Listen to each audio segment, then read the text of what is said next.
Greetings, people. It's Mr. Pull the Trigger yet again on another episode of the Enlightenment series. So, at this juncture, I want to take the liberty to connect a few dots and to bring some few things, some few events that have unfolded into light. We want to beam light on some events that took place so that before we proceed, we are all on the same page and then we have a clearer picture of what happened. Because right now, everything is more like a puzzle. People are thinking this, another one is thinking this, the third person, fourth person, we're all thinking different things. So I want to try to put everything together so that we can connect one or two dots. And when we connect these dots, I'm sure we can, see further, we can see beyond the scope of what we have been envisioning at this particular moment.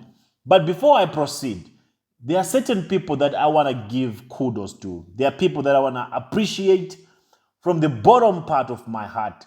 And these people are none other than people that contributed for the expenses that we expected to be taking care of Daniel's wife's bills at the hospital. I know most of them that contributed might feel discouraged a bit or might feel like their contributions went down the drain. But I just want to remind you, my people, you people that contributed for this, you demonstrated a different level of care for humanity. You demonstrated a different level of caring that I cannot quantify. What you did, the action that you took, it says a lot about yourselves. It says a lot about how much you care about other people, regardless of who they are. So I know some might be saying, oh, you were scammed. Oh, these people, Daniel scammed people. He did, he played the first one on you or on us. No, that's not the case. I promise you one thing. With that effort and those contributions that you made, you just gave me more strength to keep fighting this battle until we get justice for baby testimony. Just knowing that there are people out there that are willing to part with their hard-earned income, their hard-earned monies, just to support someone that is about to lose their life, someone who's on the verge of losing their life. It might have been exaggerated, the details of the wife's condition might have been exaggerated, but your contributions, to some extent, they took care of some medical fees. They took care of some bills that needed to be taken care of, and he actually managed to buy some medicine for the wife. And it's because of you people that she is okay now, she recovered, and she is here now to tell her story. I'm not trying to say what they did was okay or what Daniel did was all right, but I just want to reinforce the sense of caring for humanity in you, my people. That is love beyond, any other form of love. That is the unconditional love that Christ, advocated for, that Christ preached about. That of all the greatest commandments that I will leave unto you, the greatest commandment is love one another. You people, you practiced what you always preach. You demonstrated the love, and that goes a long way. And do not be discouraged. And I appreciate you for what you did. And I know most of you contributed because you believe in us, because you believe for what we are fighting for, and you believe in humanity. So that alone, let it be the comfort element in the contributions that you did. And one thing I can assure you, they did not go to waste. We are still in the battle. We are still fighting, and we will get baby testimony. That's my assurance, and that's my promise to you. And thank you for the unwavering support. And thank you to all those that are still standing and fighting for baby testimony. As you can see, the heat keeps getting up. The heat keeps getting high. We are keeping them on their toes. They really do not know what to do. They really do not know how to release baby testimony. But that's not really our problem. Our only focus is to make sure that whichever way they decide to, they release the boy. So let's get into the topic of the discussion, topic of the conversation. The reason for which I decided to do this short video is going to be very short, but there are just a few elements that I want to highlight. There are a few elements, few dots that I feel like we should connect at this particular point in time before we proceed, so that we can all see the bigger picture. And the particular people that I want to be talking about, it's Daniel himself, Daniel's wife, Precious herself, Apostle Kassy, and Jeremiah Omoto for fame. Let's start with Daniel. What are the chances? These are more like what ifs, so that we can navigate our thinking towards the right direction. What are the chances that Daniel is working for Jeremiah Omoto for fame? What are the chances? I'm just asking questions. I'm going to do a live broadcast after this episode, so that we can know, the framework upon which the discussion will be based on. What are the chances that Daniel is working for Jeremiah Omoto for fame? The reason why I ask this question is because of the approach that Daniel used to get all of us our attention. Could it be that when I started exposing the people that were leaking information from Jeremiah Omoto's camp, Jeremiah Omoto find it fit to bring Daniel closer and liaise with Daniel and say, Daniel, I want you to go out there and attack us and attack me and expose all of these baby charlatans around me that have scammed me, that have taken money from me. Did you notice how Daniel was so specific in the people that he was exposing? Most of the people that he was exposing are the people that I had spoken about, that they are taking money and they are scamming Jeremiah Omoto for fame. If you take note of Daniel's approach to answering questions or when he's telling his story, he's trying by all means to distance Jeremiah Omoto for fame from almost everything. He's trying by all means to distance Jeremiah Omoto from taking any form of liability. In this case of baby testimonies abduction. The ones Daniel was mainly focused on is Doris Ogala, the 419 Ashao from Hilton that scammed Jeremiah Omoto huge sums of money. Daniel was focused on Mary J. Mary J scammed Jeremiah Omoto quite a lot of money as well. Daniel was targeting Prophetess Disgrace, that witch doctor, that witchcraft, that, I don't know the right word to use, the one that hires men to go and rape young girls that are probably cheating with their husband. Those are the specific people that caused much damage to Jeremiah Omoto for fame. The Damascus didn't really do much to Omoto for fame. I'm not sure if he really collected the 1 million as people claimed, as I was told that he collected 1 million from Omoto for fame. But Dada did not really do much to hurt Jeremiah Omoto for fame. All Dada did was to play as if he's neutral but still siding for Omoto for fame. But I don't think he cashed out as much as these three other vagabonds did. Because Grace took so much money from Jeremiah Omoto for fame, and she even managed to finish her church building, her shrine that she's building wherever that she is, by lying to Jeremiah Omoto that she has DSS on the ground and police that are investigating into Sister Ruth Matthew, that are going to Igara to source for information from Sister Ruth Matthew. One list, the one that she was using was Daniel. Mary J also played a part. Mary J was cashing out through Disgrace. And Doris Ogala was also cashing out from Jeremiah Omoto for fame, claiming that she is doing damage control for Omoto for fame. She's going to cause confusion. And she's going to try by all means to water down this whole case of baby testimony. That was her primary mission in this case of baby testimony. Now, if you look at Daniel, when he came, those are the people that he exposed, the people that damaged and the people that scammed Jeremiah Omoto for fame.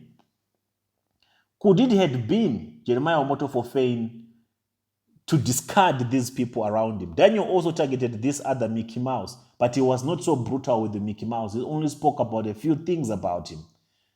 These gentlemen and ladies, whatever nonsense he calls himself. Could it be Jeremiah Omoto's project? to cut off all of these unnecessary people around him as I exposed him.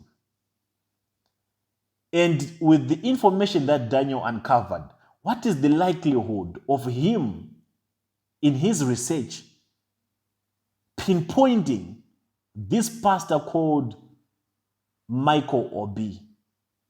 What are the chances that Michael Obi is one of the pastors that they want to throw under the bus, or they want to use to assume the responsibility or to take the blame? Could this be all a play to find a way to release baby testimony through Michael Obi, the pastor? Because when I try to look at the details of how Daniel found out about this pastor called Michael Obi, it's really not making sense. I know Daniel can be smart, but the doors that he connected to get to Michael Obi, they are not adding up. This is probably information that was handed over to him. Michael Obi might be the one whom they want to take the blame or the fall for baby testimony's abduction. They probably want to release baby testimony through Michael Obi. I know some of you will be saying, prophets, don't talk about it. Once you talk about it, they'll change their plan. Listen, we are here to stay. If they change their plan for the next 2 years, we don't care. We have given these people ample time to do the right thing, to release baby testimony. But they've shown that they're hardcore. Their hearts are hardened. So we want to make their life so miserable. We want to push them in a corner whereby if they are going to release baby testimony, let Jeremiah Omoto himself be the one to come out and say, here is baby testimony. That's how we want them to release baby testimony now. We do not care about the story that they might come up with, or we do not have to hold back so that we entertain their damage control, so that when the time for them comes for them to decide that they will release baby testimony, we'll just be waiting. No, we're not worried about how they will do it. One thing I know for sure is they will do it. As long as we are here, as long as we're still standing for baby testimony, they will release baby testimony, whether they like it or not. This is a fact. And we don't care when they will do it. One thing I know for sure is they will do it.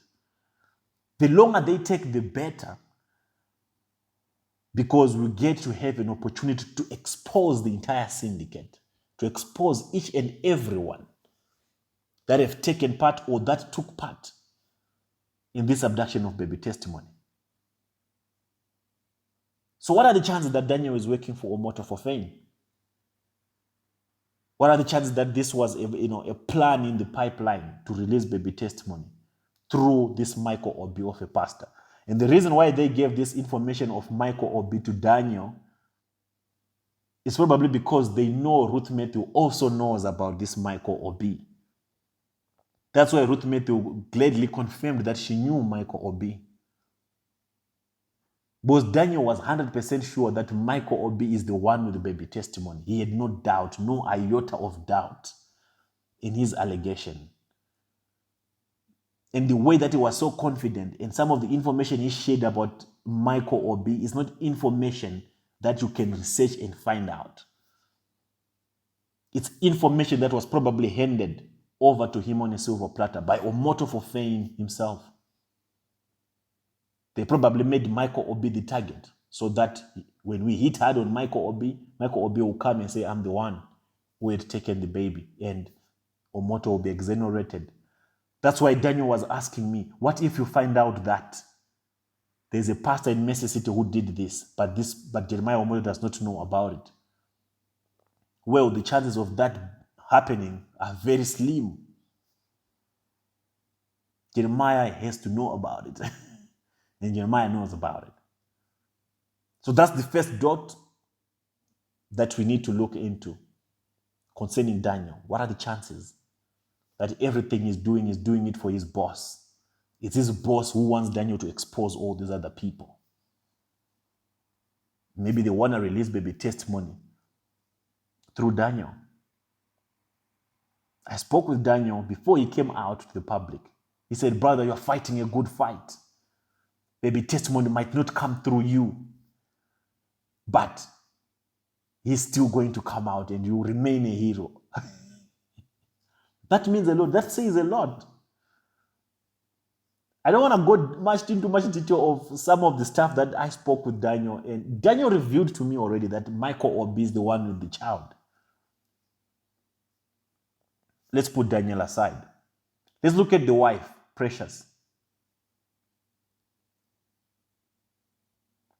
Was Precious really working with Daniel?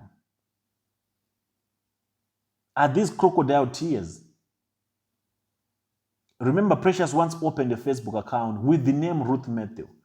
I asked her questions about it. She did not quite justify it well as to the reason why she opened that account. The reason that she gave was, I opened that account because I really wanted to know if the baby is missing. How do you know that the baby is missing? By opening a fake account in the name of Ruth Matthew. How will you know? How did you want it to? How did she want to do an investigation?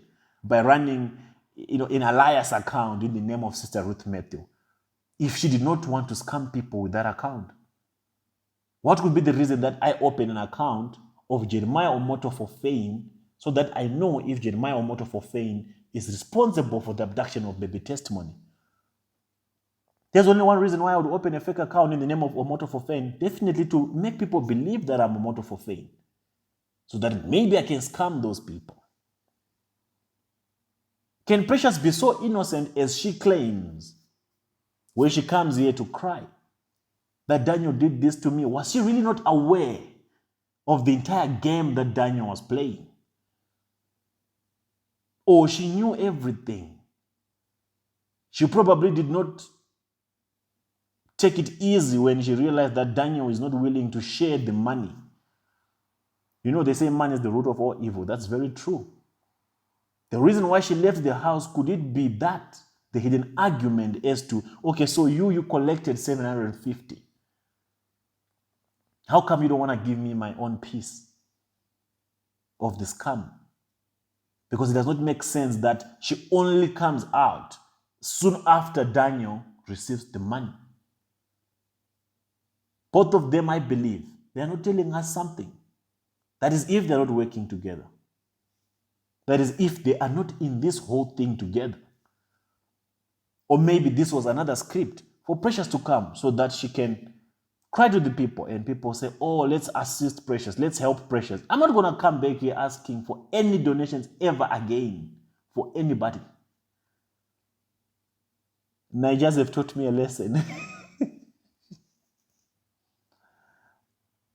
Learn the hard way. Once bitten, twice shy. My mouth will never open to say, let's support. If there's a victim out there that will ever think of using this platform to get help from people, forget it. Forget about it.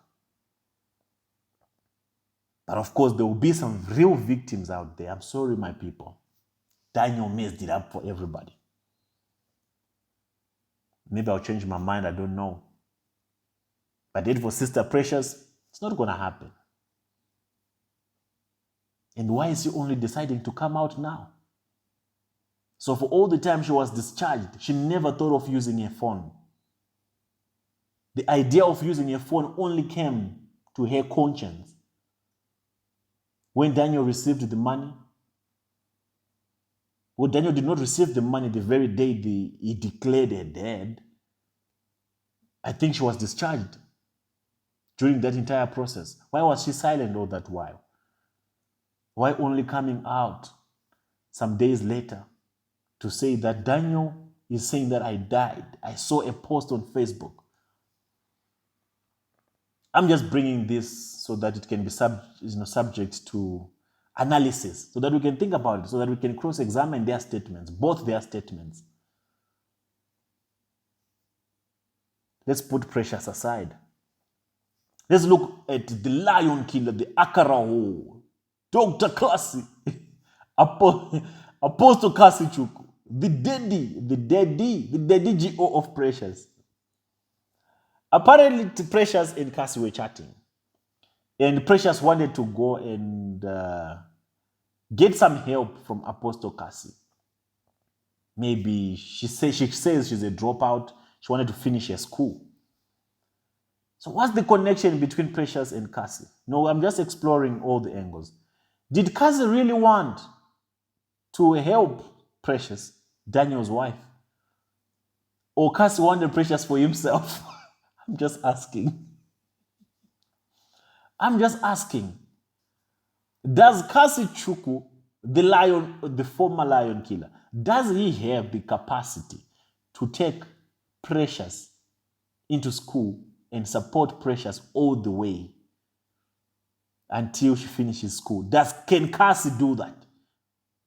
Before we look at if he can do that, has he done it before? Does he have like some scholarships or some students that he is currently paying fees for at the moment? If there is no record of Kassy assisting anyone, school-wise, academic-wise, then Kassy wanted Precious for himself. That's just what it means. But the question is, did Kassy know that Precious was Daniel's wife? If Kassy didn't know, what are the chances that Daniel and Precious connived under the influence of Jeremiah Omoto for fame to set Kassy up again? Remember, Kassy was once set up before by Jeremiah Omoto himself with these two women that they sent to Kassy, and they started recording Kassy, kissing with Kassy, drinking some green bottle. I don't know what lager that is. What are the chances that this time around Jeremiah Omoto told Daniel to come up with a plan and strike on Kassy? And Daniel and the wife agreed that let's find a way. We know Kassy, he's into them sisters. Let's find a way. Text Apostle Kassy. Tell Apostle Kassy your problems. Tell him you need help. Tell him you need to go and submit to him and stay with him and become his daughter. Send him pictures, maybe. I don't know if there were any pictures sent, because of all the people that Precious texted, it's only Apostle Kassy who responded. And it's only Apostle Kassy who was willing to help. And Apostle Kassy said that I'm going to send my team. Which team does Apostle Kassy have? according to the script, according to the video that Apostle Kassy did, he said, when I received messages from this woman, I said I'm going to send my team. Okay, which team? Because Apostle Kassy, the former lion killer, I want you to come and tell us, which team did you want to send to do what investigation? What investigation did you want to do about Precious before you admit her, before you take her, or before you start assisting her, or before you start paying for her school fees?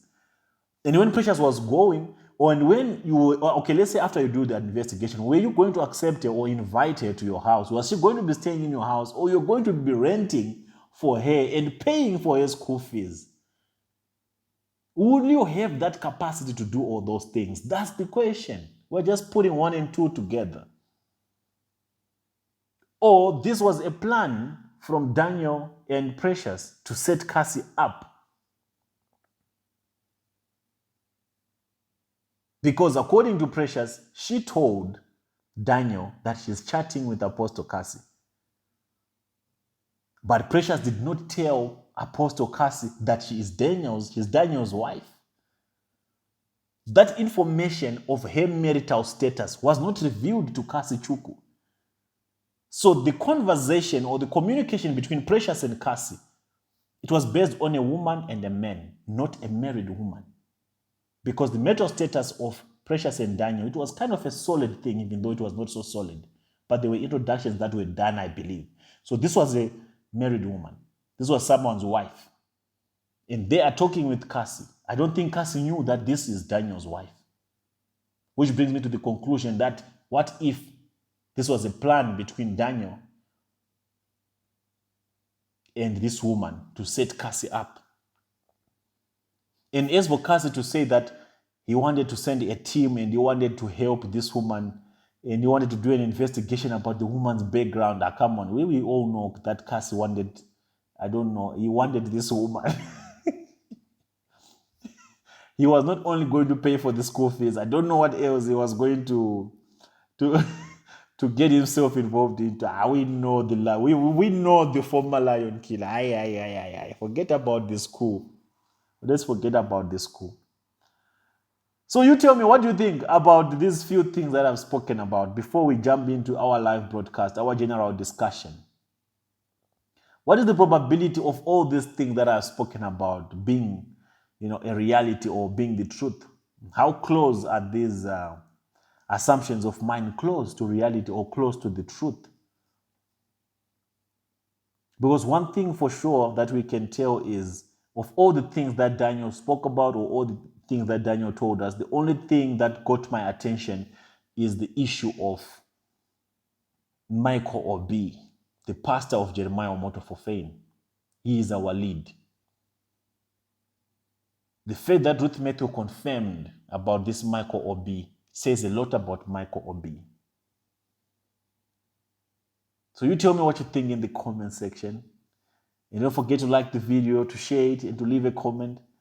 With that being said, I'll check you out on the next episode. It's Mr. Pull the Trigger. I'm out.